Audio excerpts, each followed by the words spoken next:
online. Hope to see you there.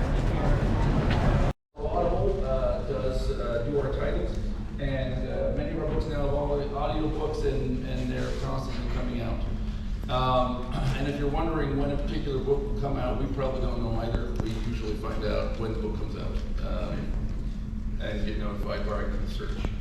All right, libraries. Can you get Bane Books on libraries? Libraries, or ebooks rather. Yes. Yes, you can. We like libraries, we like teachers. Our ebooks are available through Overdrive, a local library. If they're not there, you can go talk to librarians and request that they make them available. Have you seen our logos? We got new logos, new this year.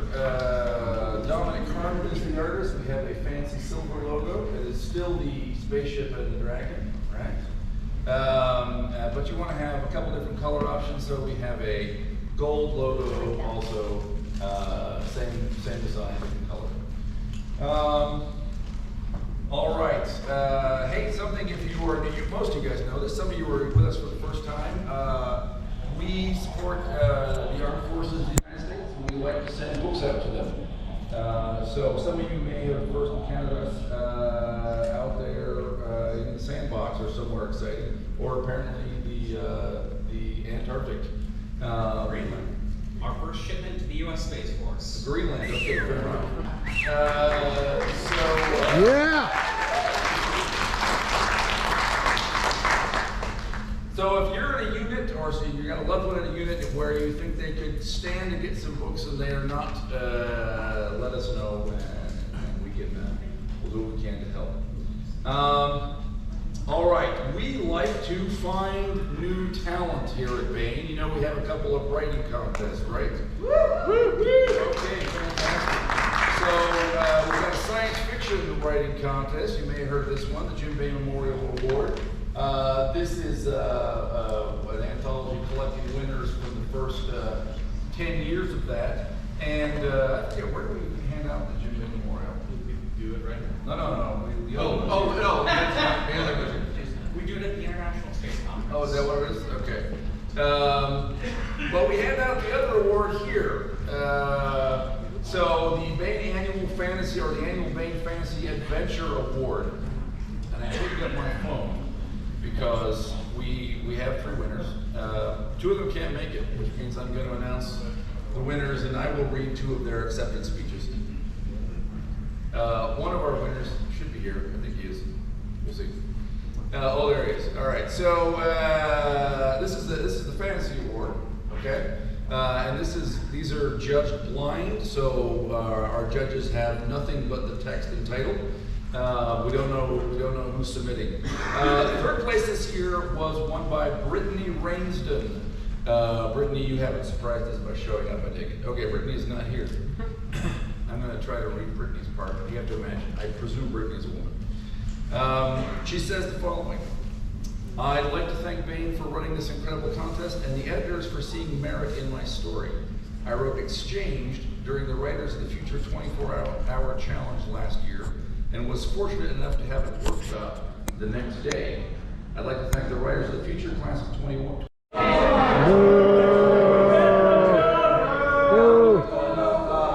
But Jason knows you're a debt of honor now.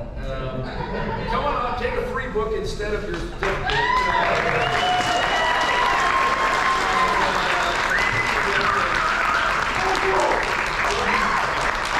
I definitely did not prepare a speech, even though I have like 3 weeks to do it. I want to thank my wife Megan because she supports me and is the best. Also my friends Colin and Daniel, who are both here to similarly support me.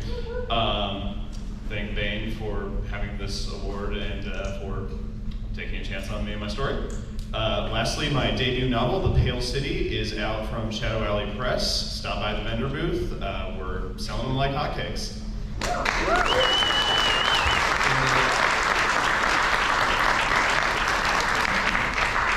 The Shadow Alley Press booth is at the back of the 2nd floor of the dealer room, right near the escalators? Yes. Right beside Barnes Tower, right on the front of the Barnes Tower. But people maybe know where the escalators are.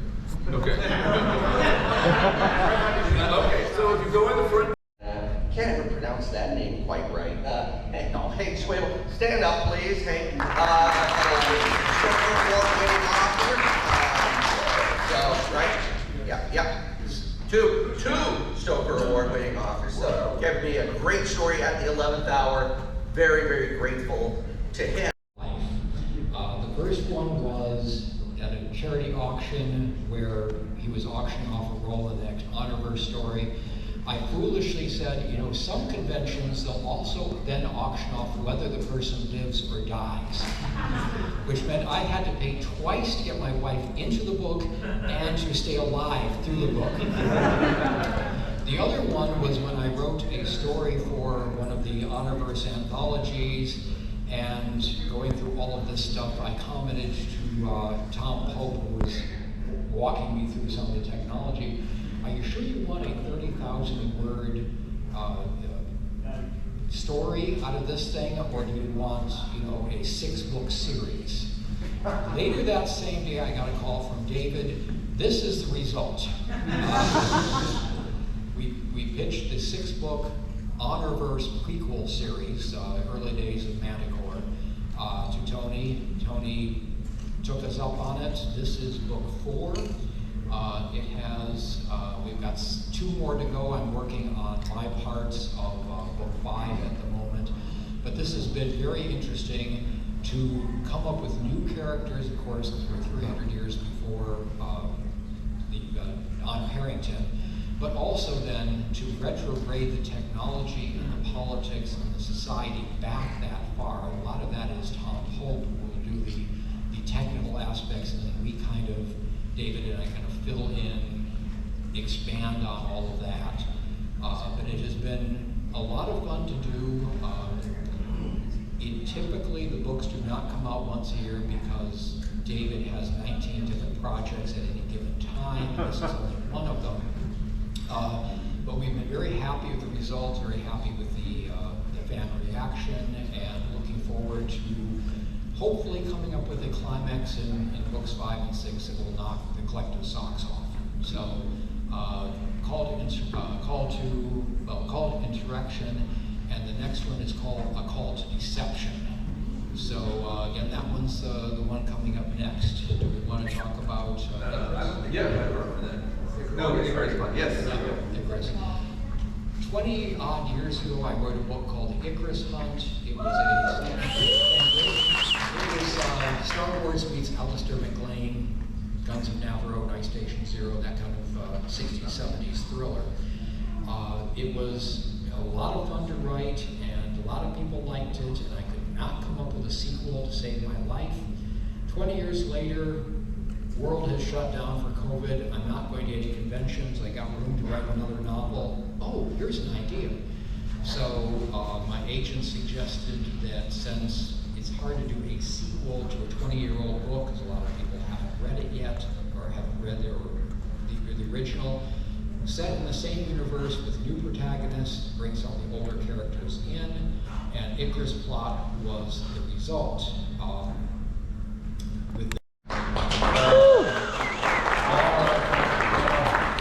I know we have some of this crew here. Come on up and talk to us about Gunpowder and Embers. I haven't seen Chris. Is he here? He's The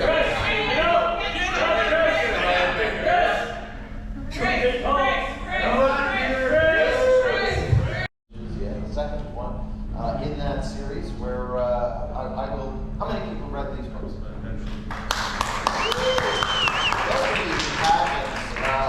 You really need to listen to the series fans because they're pretty happy with it. It is to have almost no overlap with the original.